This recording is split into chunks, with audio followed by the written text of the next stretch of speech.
오늘 전도학교 제목은 복음은 끝이다. 하나님은 우리에게 두 가지, 세 가지 주지 않고 한 가지를 주셨어요. 복음 하나 주셨는데 복음 안에 다 들어 있습니다. 복음은 시작이고 우리의 끝이에요. 그리스도께서 복음으로 끝내셨기 때문에 우리도 복음으로 끝낼 때마다 그 그리스도의 축복이 우리 현장과 내 개인에게 반드시 맙니다. 그러면 복음을 여러분 한마디로 말하면 뭐라 할 수 있어요? 복음, 예수 그리스도를 복음이라 해요. 그러면 전도는 예수가 그리스도이시다 하는 게 전도죠. 이 사실을 보게 되고 알게 되고 듣게 되는 것이죠. 복음을 그림으로 그리면요, 복음은 하나님과 내가 함께 하게 되는 겁니다. 이게 사실 하나님 원래 주셨던 원래의 축복이고 원래 인간이죠. 그래서 하나님과 내가 함께 할 수 있도록 사람에게만 주신 것이, 그래서 하나님의 형상을 주신 거잖아요. 근데 인간에게는 이 부분에 문제가 온 것 때문에 다 문제가 온 거예요. 어떻게 된 거 하니? 하나님이 안 계신 것이 아니라 계시는데 나하고 관계없이 끊어져 버린 거예요. 그러니 하나님이 계신지도 알 수 없고 만날 수도 없고 그 축복을 누릴 수도 없는 상태에 돼버린 거예요. 이렇게 된 상태를 가리켜서 죄라 그래요. 이번에도 제가 에티오피아 가보니까 죄라는 개념 자체를 몰라요. 그러니까 복음을 알 수가 없죠. 근데 의외로요, 교회 안에 신자들도 죄가 뭘 죄라고 말하는지를 몰라요. 그러니까 죄가 뭘 말하는지를 모르니까, 왜냐하면 불신자도 죄라는 단어를 쓴단 말이에요. 신자들도 죄라는 단어를 쓰고, 저 바깥 동네를 죄라 그래요. 저기도 그 죄인을 경찰에 가두고 판단이 되면 교도소 보내고 이러잖아요. 그것도 죄라 그러니까 성경이 말하는 죄하고 헷갈려 버렸어요. 그 죄랑 같은 게 아니에요. 성경이 말하는 죄는 그런 죄를 말하는 게 아니에요. 성경이 말하는 죄는 뭐죠?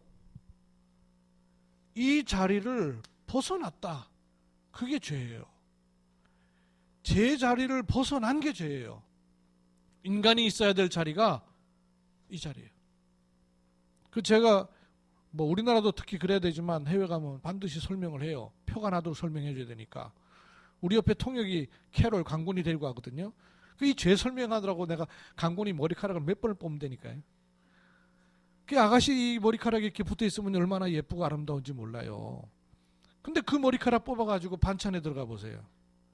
그 반찬에 있는 머리카락 들고는 아이고 예쁘다 이런 사람 어디냔 말이에요. 아니 5분 전에 머리에 붙어 있을 때는 괜찮은데 잠깐 사이에 반찬에 빠졌는데 왜 그게 더럽고 추하고 악하냔 말이에요. 제자리를 벗어난 거예요. 성경이 말하는 죄는 제자리를 벗어난 거를 더럽고 추하고 악하다 그러는 거예요. 그럼 반대로 의롭고 착하고 복된 것은 뭐예요? 행위가 아니란 말이에요. 제자리로 돌아온 걸 말하는 거예요. 제자리에 있는 거를 의롭다 그러는 거예요. 제자리에 있을 때를 의롭다 그러고 아름답다 그러고 착하다 그러는 거예요. 근데 의, 착하다, 선하다 이런 단어를 바깥 동네도 쓰니까 너무 틀리게 알고 있는 거예요. 뭐가 죄냐? 이게 죄예요. 벗어나 버린 거예요. 원래 있어야 될 자리를 벗어나서 제자리를 잃어버린 것이 죄예요. 그래서 반드시 이 세 가지 문제는 같이 설명돼야 제대로 이해가 되는 거예요. 뭐가 죄냐? 하나님을 떠나 있는 게 죄입니다. 뭐가 죄냐? 사단에 눌려있고 갇혀있고 잡혀있는 게 죄입니다. 마귀 아래에 있는 게 죄예요. 그래서 이 문제로 인하여서 인간은 하나님하고 아무 관계가 없는 존재가 되어버린 거예요. 그래서 이 동네에서는 아무리 열심히 해도 하나님을 만날 수가 없는 거예요. 생명의 빛 여호와의 빛이 들어올 수 없으니까 흑암 가운데 덮일 수밖에 없는 거죠. 그래서 여러분, 성경에요, 성경을 통틀어서 하나님이 제일 많이 하신 약속, 주된 약속이 뭐든가요? 그리스도가 아니에요. 구약 성경에 여러분 그리스도 찾아보세요. 나오는가? 안 나오잖아요. 구약 성경에 하나님이 계속 약속하신 것은 뭡니까? 내가 너와 함께 하겠다는 거예요. 함께 하겠다는 거예요. 내가 너와 함께 하겠다는 거예요. 너보고 함께 하라는 것이 아니고 하나님이 함께 하시겠다는 거예요. 왜냐하면 여기서는 함께가 안 되기 때문에 여기 있는 나를 그대로 두시고 내가 너와 함께 하겠다는 거예요. 그래서 하나님이 오시겠다는 겁니다. 그래서 내가 너와 함께 하겠다는 말을 유대인들이 잘 못 알아들은 거예요. 잘 못 알아듣고 자기들이 하나님과 함께 할 방법들을 찾아내기 시작한 거예요. 못 알아들으니까 하나님이 또 얘기를 하셨어요. 아브라함에게, 이삭에게, 야곱에게, 요셉에게 계속 말씀하신 게 내가 너와 함께 하겠다는 겁니다. 이걸 잘 못 알아들으니까 내가 너와 함께 하면 나는 너의 하나님이 되고 너희는 내 백성이 될 거다. 이런 말을 자꾸 하셔요.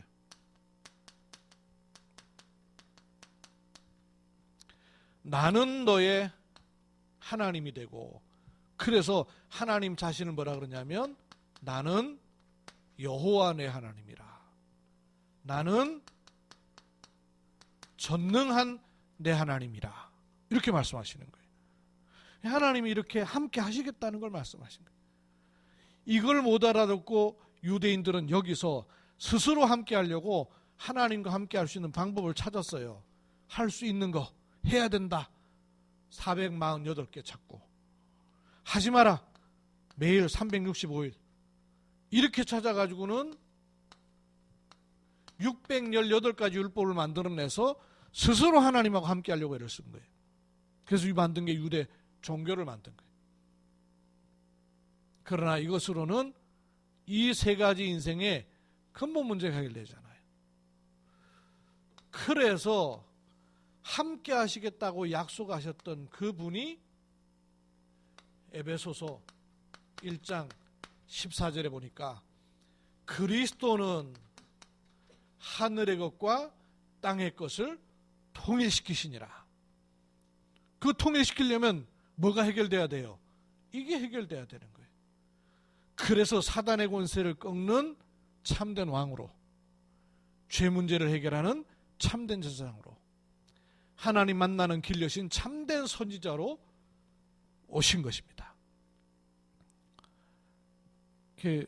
주일 예배, 제가 에티오피아 갔다 와가지고 토요일 날 우리 박현 집사님 이사를 해서 신방을 갔어요.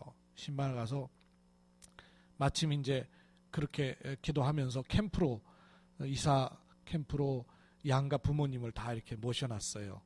친정 부모님, 그 다음에 우리 황성욱 집사님 부모님도 다 모셔놨어요. 이제 복음 좀 듣도록 하시려고.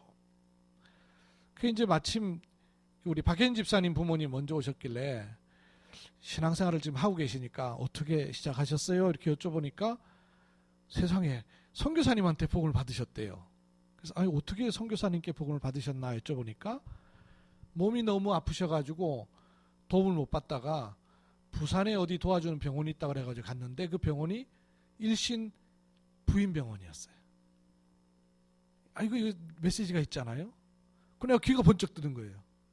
여러분은 잘 모르셔요? 일신 부인병원 그러면? 유 목사님 메시지 할 때 하셨지 않습니까? 그죠? 호주, 어제도 그 말씀 하시더라고요. 그러세요. 그랬더니 그 복음을 받으셨어요. 나중에 제가 가만히 얘기를 들어보니까 이 어머님이 기도하는 분이셔요. 그래서 예수님이 누구신가를 얘기해 드리면서 이걸 얘기해 드렸어요. 그랬더니요, 할아버지 옆에서 종이 꺼내가지고 적으시더라고요. 그 연세 높으신 분이요, 종이하고 펜을 갖고 다니신다는 것 자체가 기적이더만. 그걸 다 갖고 다니시고, 그리고 이제 들으시더니 할머니는 다 끝나고 나니까 저것 넘겨. 돌아서면 잊어버리니까 이걸 얘기해달라는 거예요. 그래서 제가 돌아왔는데 박예진 집사님한테 목사님이 얘기했던 그 세 가지 적어달라 그러더래요. 아, 이분이 전도할 분이구나. 전도할 분이시더라고요. 본인이 신앙생활 해야 되겠다 싶어서 교회를 나가시면서 본인의 의지와 상관없이 자녀들이 많이 있는 바람에 그 자녀들과 함께 동네 아이들 10명을 데리고 교회를 갔대요. 전도라는 게 본인의 의지와 상관없이 되는 거 아니에요. 그래서 아, 이분이 전도할 분이구나. 근데요, 이걸 금방 알아들어요. 뭐 사람 경험이 다는 아니지만 전도 현장에서 처음 메시지에서 이거 알아들은 사람 거의 사명자더라고요. 이거 안 들려요. 이게 들려야 그리스도가 들려요. 그리스도라는 단어라는 뭐 누구든지 다 알잖아요. 다 듣잖아요. 근데 이게 들려야 돼요. 이게. 그때부터 우리에게는 성부, 성자, 성령 하나님께서 나와 함께 하시는 어마어마한 신분을 우리가 갖게 된 것을 가리켜서 복음이라 그러는 거예요. 이걸 복음이라 그러는 거예요.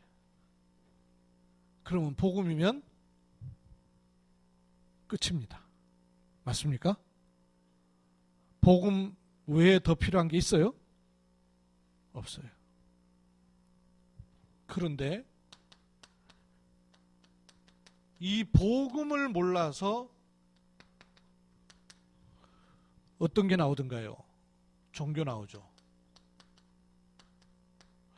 이 복음을 몰라서 우상이 나오고 미신이 나오고 온갖 사람 생각 사상이 나오는 거예요.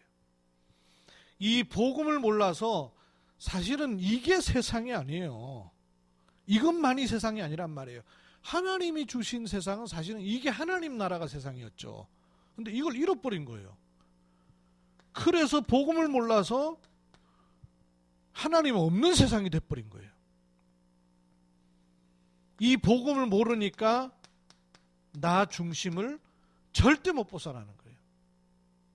근데 이 모든 것의 배경은 사실은 누가 갖고 있습니까?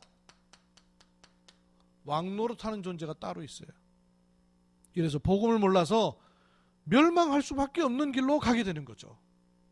그래서 여기서 빼내는 것이 복음이고, 그 일을 놓고 하나님께서 우리를 연약하고 부족한데도 불구하고 부르셔서 복음을 듣게 하신 거예요. 복음 안에서 예수를 믿게 됐어요. 그런데 예수님을 믿으면서도 끊임없이 엉뚱한 걸 보태요.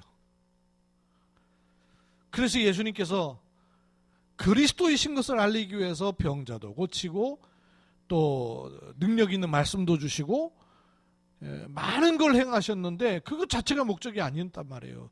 예수가 그리스도라는 걸 알리시는 거였는데 껍데기 붙잡았어요. 그래서 사역의 중반기에 물어보시잖아요. 사람들이 나를 누구라 하느냐? 너희는 나를 누구라 하느냐? 사람들이 누구라 합니까? 예수님을 따라와요. 그 따라온다는 게 안 믿고 따라오는 거겠어요? 자기 딴에는 믿고 따라오는 거예요. 근데 세례 요한으로 믿고 따라오는 거예요. 따라오는데 믿어요. 엘리야로 믿고 따라오는데요. 따라와요. 근데 예레미야로 생을 걸어버리는 거죠. 선지자 중에 한 분으로 생을 걸고 따라가는 거예요.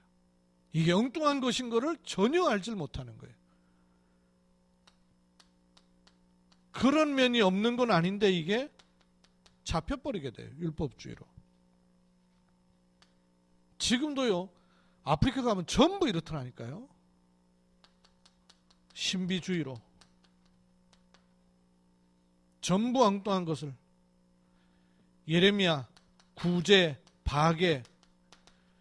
여러분 우리가 쓰기에 그냥 이렇게 복음 아닌 걸로 쓰죠. 실제로 여기에 몰입해 있는 사람들 보면요, 굉장히 멋있어요.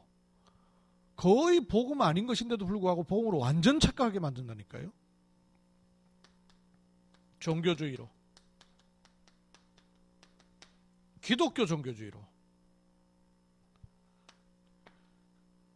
끊임없이 엉뚱한 것으로 자꾸 보태게 돼요.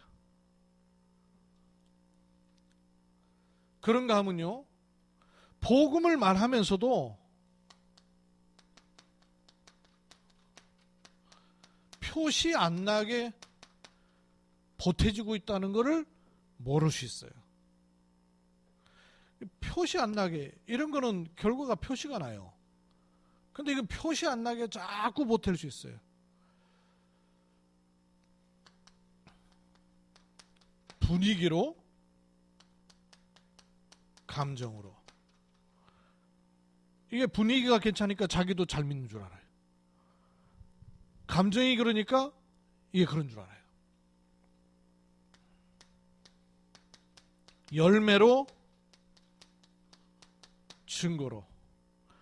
뭐 숫자가 막 모이고 사람들이 모이고 막 열매가 나오고 그러니까 이거로 또 속아요. 복음에 이걸 보태야 복음이 돼요? 그런데 이게 보태야 복음으로 받아들여지는 것을 전혀 모르고 있는 거예요. 이거 없으면 복음도 희미한 것처럼 복음도 받아들이게 된단 말이에요. 이게 다른 걸 보태고 있는 것인지를 모르고 있단 말이에요. 복음에다가 여러분 내 믿음을 보태야 복음이 되는 거예요? 복음에다 치유를 보태야 복음이 되는 거예요? 요게 슬그머니 보태지고 있는데 복음인 줄 안단 말이에요. 이런 착각들이요, 전 세계의 교회 현장으로 쫙 들어가 있어요. 그래서 복음 하나로 끝이 안 나요. 뭔가를 보태야지 그것과 함께 복음이 설명이 되고 복음이 받아들여지고 복음이 들어와지고 복음이 느껴지고, 이런 판이에요. 사실의 복음이 아니에요. 사실의 복음이. 누가복음 1장에 기록하길 뭐라 그랬습니까? 우리 중에 이루어진 사실에 대하여. 복음은 사실이에요. 사실은 이런 걸 보태가지고 사실이 되는 법이 없어요. 그 자체가 복음이지. 우리는 옛날에 복음 받기 전에 이 동네에 있었어요. 복음을 받아놓고도 엉뚱한 것 가지고 복음인 줄 알고 있었어요. 복음을 말하면서도 뭔가 소리 안 나게, 표시 안 나게 뭘 자꾸 보태야 복음이 설명이 되고 납득이 되고 이해가 되고 체험이 되고, 이런 쪽으로 가고 있다면 주의해야 돼요. 또 뭔가가 교회가 보태져야 복음인 것 같고, 뭔가 복음을 잘 설명해주는 목회자의 설명을 들어야 복음인 것 같고, 이게 소리 없이 표시 안 나게 싹 보태 들어가고 있다는 것을 또 눈치를 못 챌 수 있어요. 이게 속는 거예요. 복음은 복음 하나로 끝이에요. 제가 에티오피아 이번에 갔다가 느낀 것은, 그 처음 복음을 듣는 38분의 목회자들, 지도자들 훈련을 했거든요. 원래 3일이었는데 그냥 1박 2일만 했어요. 이분들이 듣고 나서 포럼을 하면서 여태까지 솔직하게 포럼하시더라고. 우리가 여태까지 완전히 다른 복음 갖고 있다는 걸 이제 깨달았다 그러면서 그 얘기를 해요. 근데 하나같이 다 그런 포럼을 하는 거예요. 자기들 안에는 이제 팀 포럼 할 때는 이제, 아니 그럼 우리 에티오피아 복음 없었냐, 그런 사람도 나왔었던 것 같아요. 근데 대다수가 이제 그걸 보니까 한 사람이 나와서 포럼하기를, 우리 가운데 올바른 복음을 전하고 있었다고 단언할 수 있는 사람 누가 있냐, 얘기해봐라, 이러더라고. 자기들이 포럼하면서 자기들끼리. 그 얘기를 제가 들으면서, 에티오피아는 에티오피아 정교회라 그래가지고 완전히 우상숭배하는 그 천주교와 비슷한 그게 판을 치고 있어요. 그러니까 그 속에서 복음을 깨닫는다는 건 거의 어려운 환경 자체의 분위기가. 근데 제가 놀란 거는, 그런 에티오피아를 한국의 큰 교회랑 큰 교회는 다 들어가 있었어요. 더군다나 그 여의도의 수목교회 같은 경우는 거의 영웅이에요. 에티오피아에서는. 특히 에티오피아뿐만 아니라 아프리카 전체가 그래요. 순복음이에요. 그런 교회가 들어가가지고 복음을 얘기를 했을 거 아니에요. 엄청난 대형병을 하나 세워놨어요. 그래가지고 명성교회에서 가갖고 큰 병원을 세워놔가지고, 제가 한국에 샀다 그러면 대부분 이런 그 외모면 다 차이나라 그래요. 중국 사람들 워낙 많이 들어가가지고. 근데 내가 한국 사람이라 그러면 명성병원 그러면서 이래요. 그렇게 영향을 많이 입혔는데, 그분들이 그러면 그 38분들은 그 명성교회를 모르고 수목교회를 모르냔 말이에요. 그럼 그런 분들한테서 복음을 못 들었다는 얘기가 되거든요. 그 못 들은 게 문제가 아니고 얘기했겠죠. 근데 이 사람들이 못 들었는지. 문제는 그 에티오피아 현장을 가가지고 그분들이, 그 훌륭한 분들이 에티오피아 현장에 지금 복음의 색깔이 어떻게 들어가 있는가에 대한 진단이 전혀 안 된 상태에서 뭔가를 계속 갖다 퍼줬다는 얘기란 말이에요. 복음 줬겠죠. 근데 진단이 안 된 상태에서 계속 갖다 퍼주니까 속에 끈은 그대로 있는 상태에서 옷만 계속 끄집어 입고 있는 거죠.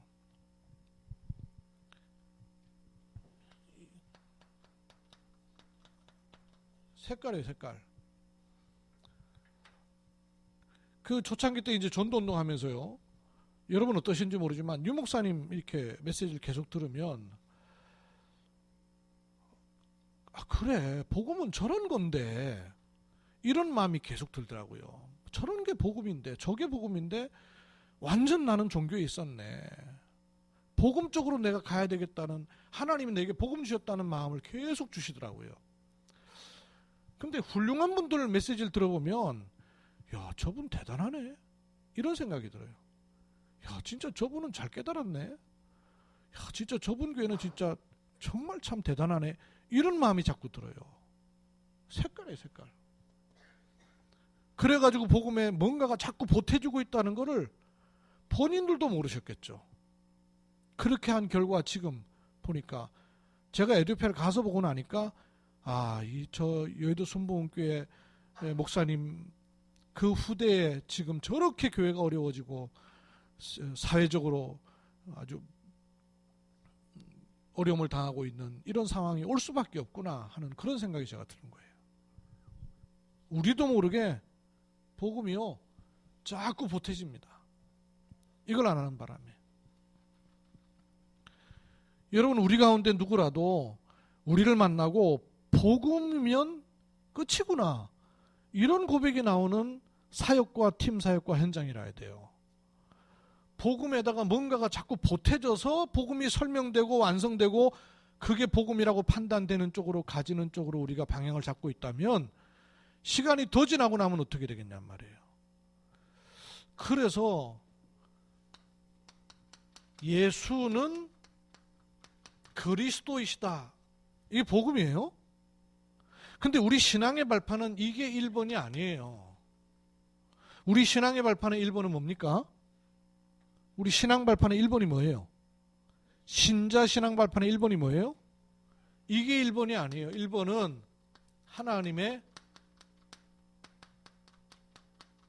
절대 주권이에요. 이거하고 이거하고 따로 있는 게 아닙니다. 이거하고 이거하고 같이 있어요. 하나님의 절대 주권을 믿을 때, 그때 비로소 예수는 그리스도, 이게 바른 복음이 되는 거예요. 이거 없이 예수는 그리스도 그러면요, 내 입장에서 예수는 그리스도를 계속 말할 수 있다니까요. 왜냐, 이거 상관없거든요. 하나님 절대 주권하고 상관없이도 예수는 그리스도를 계속 말할 수 있단 말이에요. 그때 비로소 성령께서 역사하시는 거예요. 이 신앙 발판의 1번, 2번, 3번은 이렇게 묶여 있어야 돼요. 마치 근본 문제 3가지는 떨어져 있는 게 아니고 따로 떨어져 설명하면 틀린 설명이 되는 것처럼 같이 설명돼요. 사단이 하는 짓이 뭐냐? 죄 아래 있게 하는 거요. 하나님 떠나도록 하는 게 사단의 일이에요. 죄는 뭘 죄라 그러냐? 마귀 아래 있는 게 죄요. 하나님 떠나게 하는 죄예요. 하나님 떠났다는 말이 무슨 말이냐? 지 맘대로 한다는 그것만이 말하는 게 아니라 요 아래에 있는 걸 하나님 떠났다는 거예요. 그것처럼 이 3가지는 같이 설명돼야 내 중심에서 설명이 안 되는 거예요. 성령 역사, 자기 중심으로 해놓고 성령님도 받았다는데요. 뭘 놓쳐서요? 1번, 2번을 놓쳐서요. 예수는 그리스도라는데, 근데 다른 사람들이 볼 때는 저게 성령인가 싶을 때가 있어요. 뭘 놓쳐서요? 하나님 주권 놓치고. 이 세 가지는 항상 같이 고백돼야 돼요. 1번이 뭐예요?